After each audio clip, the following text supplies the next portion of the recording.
Ayun nga guys, may service kami ditong Eco Aquabit guys na Panasonic. Ayaw gumana ng start button. No? So, ang ginawa natin guys, tinanggal natin yung top cover, no, para makita natin itong kanyang control panel. So, siguro pang-apat na natin to na vlog na same problem, no, hindi gumagana. Ayaw mag-start yung start button ng Panasonic Eco Aquabit. So, ang ginawa namin dito guys, binaklas natin yung board para makita natin, ma-check natin kung mayroon siyang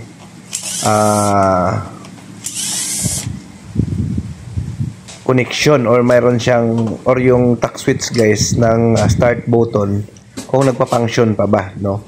So ayan, binabaklas lang natin siya guys para ma-check natin, gamitan natin ito ng tester para makita natin kung gumagana pa ba yung tack switch niya. So ito yung guys yung pinaka board niya, yung display board niya. Kung mapansin nyo, hindi ito protektado ng jelly, no, or silicone. So ito ay exposed, no, kumbaga mabilis siyang mabasa, no. So ayan, so tinatanggal lang natin guys yung mga screw para mabuksan natin ito, no. Ayan. So ayan, buksan natin, no. Ayan. So ito yun guys, no.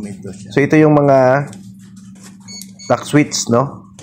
Ayan. So ito yung ating testerin para malaman natin kung sira ba talaga. Ayan.